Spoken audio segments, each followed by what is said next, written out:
Salut, me revoilà voilà pour la suite. Alors, bienvenue sur Praise Woman, la chaîne des influenceuses africaines, pas comme les autres. La chaîne de la communauté, bien évidemment, ouverte aussi à toutes les autres communautés. Alors, nous allons parler dans ce volet de tout le brouhaha, de tous les méandres qu'il y a eu autour de l'équipe nationale de football camerounaise à la Coupe du Monde.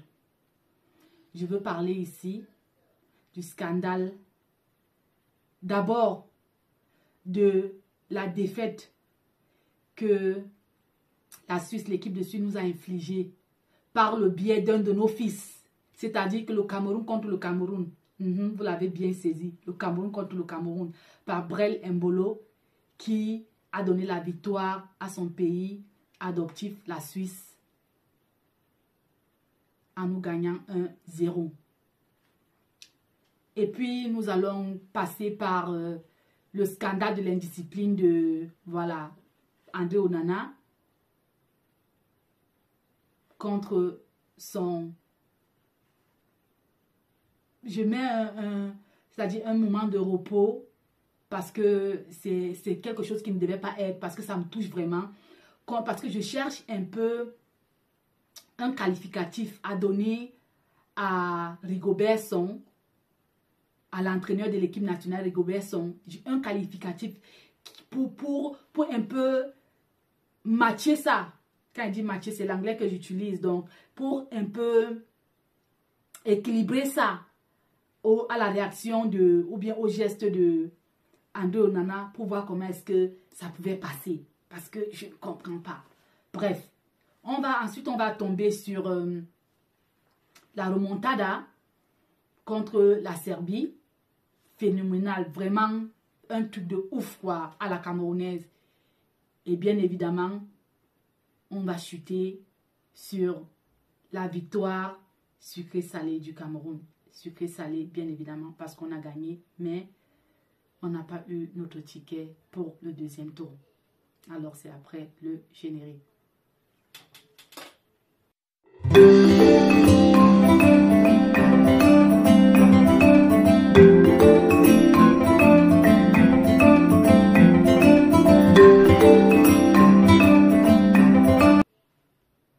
Voilà.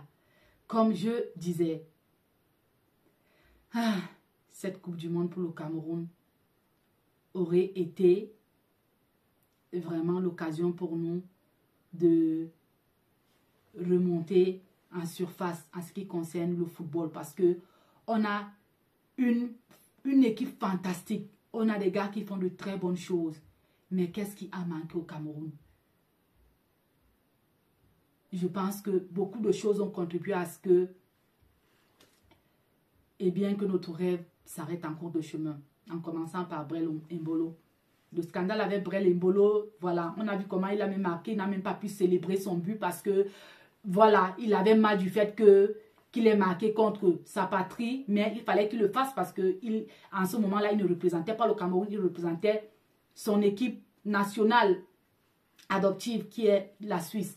Bon, il y a eu de scandales, qu'est-ce qu'on n'a pas dit, comment il peut marquer contre son équipe, comment. Après, il y a eu des sorties de la part de sa famille, de la part de ses proches, comme quoi, quand il fallait qu'il joue pour le Cameroun, il y a eu des petits soucis, il fallait qu'il magouille, on a voulu qu'il magouille et tout. Ça, c'est une histoire qui ne date pas d'aujourd'hui. L'équipe du Cameroun est entachée par tellement de choses, pas tellement de polémiques en ce qui concerne, surtout en ce qui concerne la paix des joueurs dans l'équipe nationale. Je ne sais pas trop pourquoi, mais moi je pensais que le sport, c'est voilà, c'est quand même une des disciplines qui ne doit pas être entachée d'un certain nombre de choses, étant donné que là-bas c'est le mérite, ça paye cash. Quand tu ne sais pas faire, ça se voit que tu ne sais pas faire. Mais je ne sais pas pourquoi est-ce que l'équipe du Cameroun réussit l'exploit là de toujours continuer dans cette lancée-là. Bref, on a eu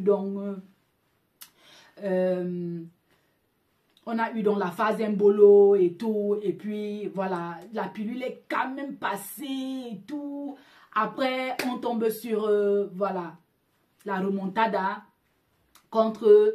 Non, pas la remontada, on tombe sur le cas de d'indiscipline de André Onana. Parce que je ne comprends pas pourquoi. Et même la question que moi je veux poser, c'est pourquoi même est-ce que l'information là, cette information est sortie pendant que le mondial, pendant que l'équipe du Cameroun continuait toujours de jouer au mondial. Elle n'avait pas encore fini ses matchs. Parce que moi je pense que ça, ce sont des secrets professionnels qui ne devraient pas être révélés pendant que la compétition, l'équipe concernée est en compétition. La compétition est en cours. Je ne sais pas pourquoi ça s'est passé comme ça, mais bref, ça s'est passé comme ça et c'était pas bon pour le Cameroun parce que je pense que ça a joué sur le mental des joueurs. C'est vrai que l'équipe du Cameroun, ces joueurs-là ont un mental vraiment d'acier, mais n'empêche que les supporters ont été pris d'assaut et comment je vais dire ça? Et ça a créé une énergie négative autour de l'équipe nationale du Cameroun qui, voilà, les choses se sont dites et tout. Et puis, moi, je pense pour ma part que si ce qu'on dit que Onana aurait dit ou bien aurait suggéré à l'entraîneur de notre équipe était voilà, vérifié, je pense qu'il n'y avait pas donc lieu de faire tout autour de cela un scandale, si bien que le mettre même voilà, sur le banc, carrément l'éclipser, parce que c'est ce qui a suscité encore un peu plus d'intérêt voilà, aux Camerounais, que ça a suscité un peu plus, ça a attiré plus l'attention des Camerounais de chercher à savoir, mais qu'est-ce qui se passe, pourquoi, alors qu'on n'avait pas besoin de ça en ce moment de la compétition là, on n'avait vraiment pas besoin de ça. Et tant il est vrai que, voilà, si c'est ce qu'il avait vraiment proposé, tant il est vrai que, voilà, en fin de compte, on a vu que si c'est ce qu'il avait proposé, je dis bien, ça a été appliqué au match contre le Brésil et on a vu des résultats. C'est-à-dire que voilà, au lieu de prendre des joueurs qui ont bien évidemment prouvé par le passé, Nkoulou, il faut le dire, il a quand même mouillé le maillot pour le Cameroun et tout, mais il faut accepter à un moment donné que voilà, quand quelqu'un est en déphasage, il est déjà en déphasage. Parce qu'il y a plus jeunes, plus vivaces qui sont là, qui pouvaient faire mieux, mais dont on a laissé sur le banc parce qu'il fallait faire jouer celui-là. Peut-être parce qu'il avait déjà l'expérience des grandes compétitions, mais n'empêche parce que c'est sur le terrain. Si on ne teste pas les joueurs sur le terrain, on ne saura pas leur efficacité. Je pense que si, voilà, c'était ce qu'on en avait proposé et que l'entraîneur qui était avant un joueur, qui sait aussi comment ça se passe ces choses-là, n'a pas écouté. Et ça a plutôt tourné en bourrique et c'est devenu une histoire qu'il ne fallait même pas, on n'avait pas besoin de ça et tout. Je pense que on n'avait pas besoin de ça. À un moment donné, il faut aussi descendre de ses chevaux, de grandes personnes et tout, et essayer de voir aussi pourquoi est-ce que mon joueur me dit ça. Est-ce que, bref, chacun a sa part de responsabilité dans toute cette histoire-ci, mais je dis que ce n'était pas bien. Ça a joué sur le moral ou bien le mental de nos joueurs et même des supporters et tout, et ce n'était pas bon. On n'a pas eu besoin de ça. On n'avait pas besoin de ça. Franchement, on n'avait pas besoin de ça. Après, voilà, la remontada contre la Serbie et tout. Ouais, et Passy a fait son match. Ce n'était pas trop ça. Bon, on peut le lui accorder parce que c'était sa première fois de jouer et il avait encore besoin des repères et tout. Mais n'empêche que les autres joueurs ont fait leur travail et tout, avec Aboubakar qui était phénoménal et tout, Choupo-Moting qui a été extraordinaire. Bref, les gars ont mouillé le maillot, on a vu qu'ils sont remontés à 3-3. Et voilà, nous sommes allés jouer contre le Brésil. Sans oublier que avec le match de la Serbie, on a quand même eu le meilleur joueur du match qui était, voilà, Aboubakar Vincent, Abou Chouchou, notre Abou Chouchou national. Donc voilà, après, on tombe sur le match contre le Brésil, où voilà, les dés étaient jetés d'avance et on disait que non, le Cameroun, on va taper le Cameroun 14-0, 5-0 et tout. Moi, je l'avais déjà prédit que c'est 1-0 en faveur du Cameroun. Hein? Donc voilà, le match s'est passé. Nos joueurs ont fait preuve d'un mental et je pense que voilà, on va encore dire que non, les Camerounais se prennent la tête. Non, les Camerounais ne se prennent pas la tête. Quand c'est là, quand la réalité, elle est là, quand on la voit, on doit la dire. C'est aussi simple que ça. Et je pense que même les Croates qui ont tapé le Brésil par la suite ont appris, ont puisé de ce mental camerounais-là. Ils ont appris de ce mental camerounais-là. Ils ont eu besoin de ça pour pouvoir se dire, mais si le Cameroun peut, nous aussi on peut. Et c'est ce qui s'est passé. Mais je supportais même, voilà, l'équipe de la Croatie parce que j'ai mes raisons et tout. Bref, donc, on revient sur notre sujet. Donc, l'équipe du Cameroun a joué, ils ont fait ce qu'ils pouvaient, ils ont vraiment mouillé le maillot, ils ont montré une fois de plus qu'ils sont les lions de la forêt et qu'ils pouvaient faire de bonnes choses, quoi. Et malheureusement, ce n'est pas passé pour nous parce que malgré la victoire, voilà, il y a la Suisse qui gagnait son match contre la Serbie, voilà, nous obligeant ainsi de rentrer au premier tour. C'est ce que c'est la Coupe du Monde. Ça allait haut et ça allait bas. Nous sommes rentrés pas fiers parce qu'on avait un rêve d'aller un peu plus loin. Peut-être pas de prendre la coupe comme le président de la FECAFOOT l'a dit dans son, je veux dire, son espoir démesuré. Donc, dans son ego de président qui avait déjà annoncé que nous prendrons cette coupe-là. Ce n'était pas impossible, mais on espérait quand même aller loin. Ça n'a pas eu lieu, ça ne s'est pas passé. On ne décourage pas. L'équipe est jeune. Et mon message est tout simplement que, s'il vous plaît,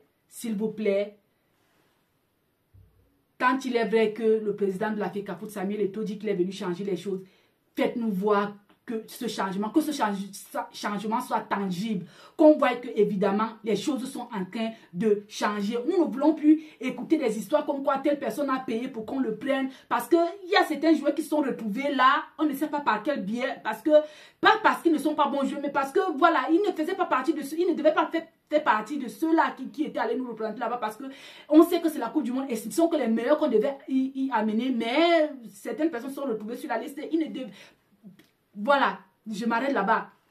Mais je dis tout simplement que j'interpelle, si jamais cette vidéo pourra tomber sous le regard d'une de ces personnalités-là, s'il vous plaît,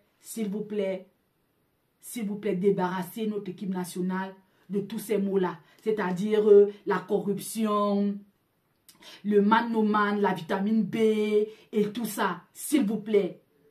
Et une chose en passant, Monsieur Samuel est le président de la FECAFOOT.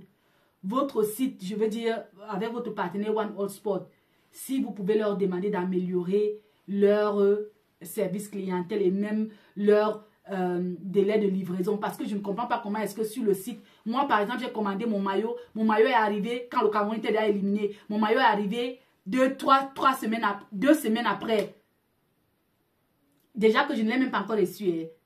J'ai seulement, DHL m'a annoncé que c'était en route et tout. Donc, du coup, j'espère même seulement que c'est vraiment ça.